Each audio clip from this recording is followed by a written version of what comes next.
ine dzidziso ine nhungamiriro yekutipa gwara reupenyu. Ndipo patinoona ana sekuru vedu ari masvikiro nemapositori, topa kumatendo kuvayera shumba vatidzidzisa nekutipawo gwara iri.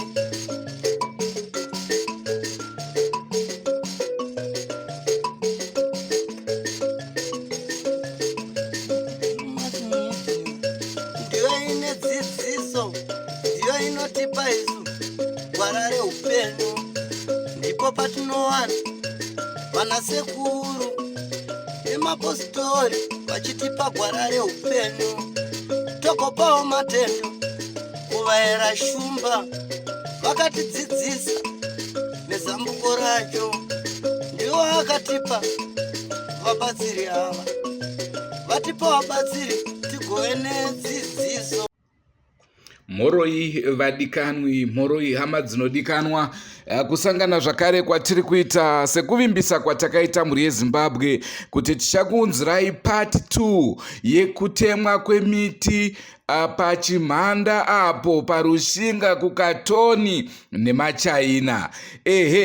Sekutaura kwatakaita mhuri yeZimbabwe taiti toda kutsvagurudza kuti zviri kubva nekupi zvichienda nekupi. Ndivanani vane programu yakadaro? Ihurumende here? Kana iri hurumende tawana mari kubva paprogramu iyoyi.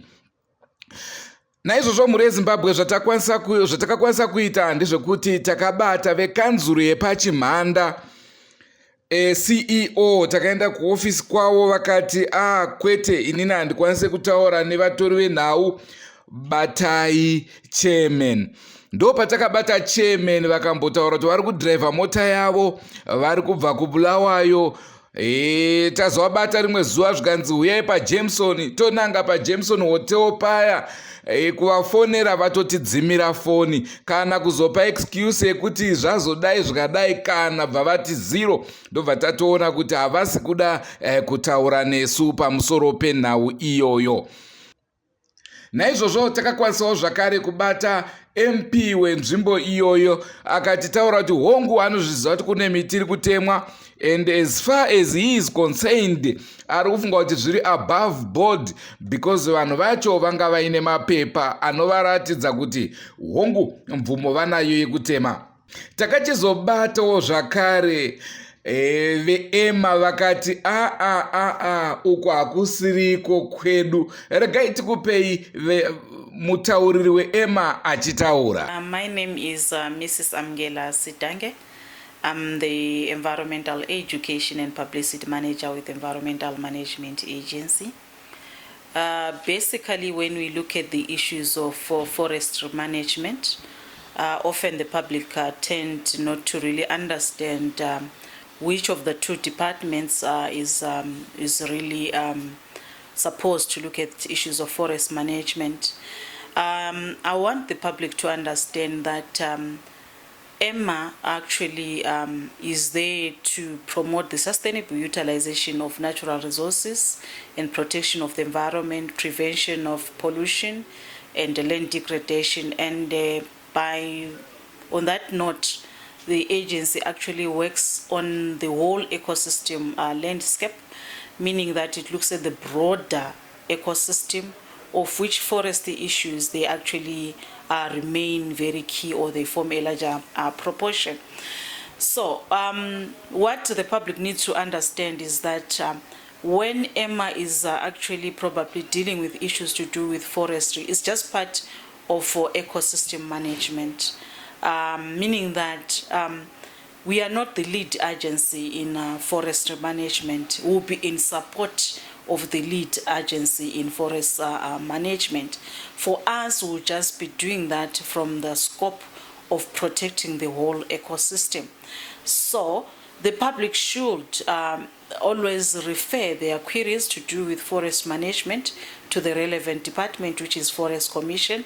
But there is no harm in also probably sharing with us if there is any information and they are not able to get in touch with Forest Commission, because as the agency, we are sister departments. We usually refer, we usually just phone them when we get issues to do with forest management, but otherwise the agency is not the lead agency. Engizama ukutsho ukuthi uhlabezulukazi ukuthi nxa sesikhangela ngendaba zokuganyulwa kwezihlahla, ukuphathwa kwezihlahla akusimsebenzi ophathelane le-EMA kakhulu, ngoba kuvele lukhona ugatsha olukhangela ngokumiswa kwamagusu izihlahla kanjalo njalo. Kusitsho ukuthi lapho kusenzakala ukuganyulwa kwezihlahla kumbe ukubhidlizwa kwezihlahla, lukhona ugatsha oluhamba phambili.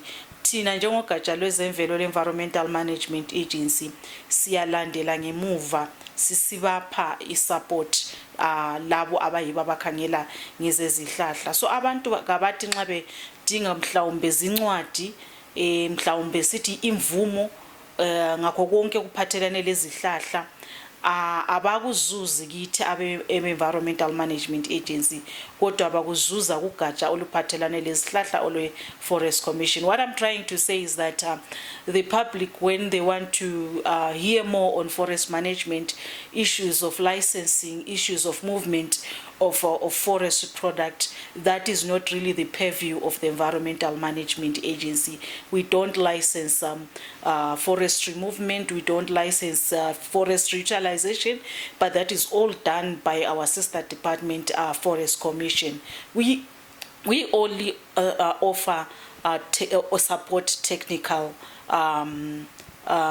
expertise, but otherwise the major lead agency in forest management is Forest Commission. Mushure maizvozvo takazona zvakakodzera kuti tiende kuForestry Commission kunonzi ndiko kwacho kune vakapa mvumo. Ivo vakataurawo kuti hongu isusu mvumo takavapa, asi hatizivi kuti vaizvita zviri sustainable here kana kuti kwete. Ruzivo rwebasa iroro tinaro, nekuti nzvimbo yamuri kutaura nezvayo inzvimbo yakatoiswa seconcession pamutemo. Patinoita maconcession anenge ari kunzvimbo dzakaita sekumaruwa, sekurushinga kwamuri kutaura, tinenge tatobvumirana isusu neRural District Council inenge iri yekunzvimbo iyoyo nevanenge vachida kuita basa racho, in this case company yacho iri kushanda imomo. Saka tiri vatatu tinenge tine chibvumirano chekuti vachaita sei, vachaenda kunoharvesta miti iri imomo. And isusu sevanhu vanoshanda tiri pasi pebazi rinoona nezvekuchengetedzwa kwenharaunda, tinenge tichitarisira kuti zvichaitwa in a sustainable manner. Saka ndo ruzivo rwatinarwo rwenyaya yamuri kutaura yekurushinga kuti kuri kutemwa miti, asi kuti tizosvika pakubvumirana nevanhu ava kuti zviitwe, zvakabva mucommunity yacho. Miti yakagara iripo kwemakore, asi nzvimbo yacho sezvinozikanwa nevazhinji iri pedyo neMozambique, zvokuti hapanyatsotooneka kuti muganhu ndeupi weZimbabwe neMozambique. Saka vaitaura ivo kuti vanhu vanobva kudivi rekuMozambique vari kuuya vachitema miti ichidzokera muMozambique ichinoshandiswa ikoko. Saka vagari vemunzvimbo iyoyo vaichema kuti miti yedu iri kurakashwa, asi zvisina chibenefit kwatiri. Ndo zvakakwanisa kuti pusha kuti tibvume kuti paitwe concession yakadaro yekuti at least kana ikatemwa miti nevanhu vari muno muZimbabwe, community iyo inobenefita, nekuti tiri kushanda neRural District Council tinotarisira isusu kuti zviri kubva ipapo pachibvumirano zvinenge zvakaitwa zviri kubenefita community iyoyo kuburikidza nemaprojects anenge achizoitwa neRural District Council inenge ichishanda basa iroro. Maybe chatingade kuziva ipapo ndechekuti type of tree inotemwa imi munenge muine basa nayo here kana kuti izvozvo zvinenge zviri pasi peRDC? Pavanouya vachikumbira kuti vadata concession vanenge vachitoziva miti irimomo yavanoda, and kazhinji kacho miti yedu yechibariro, ma-indigenous trees. Sekuziva kwatinoita isusu munzvimbo iyoyo mune ma-hardwoods emopani nemimwewo yakakosha iri high value, ndikataure ndichidaro.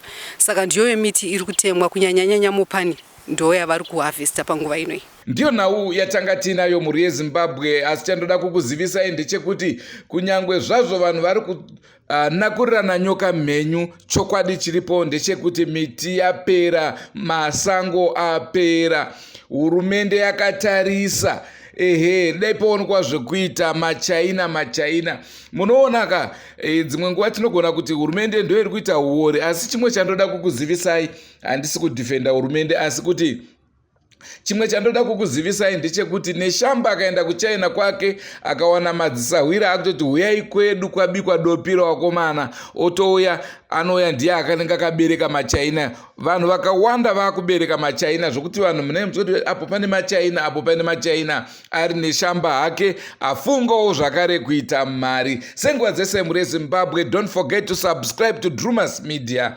Drumas Media taking you to another level. Ngatisanganei zvakare mune zvimwe zvirongwa. Goodbye my friends, goodbye my friends, wakamboonana tichazoonana nerimwe zuva hama dzangu. Goodbye my friends, goodbye my friends, wakamboonana tichazoonana nerimwe zuva hama dzangu. Ini ndokuenda kubasa kwangu, iwe makiwe mkaranga,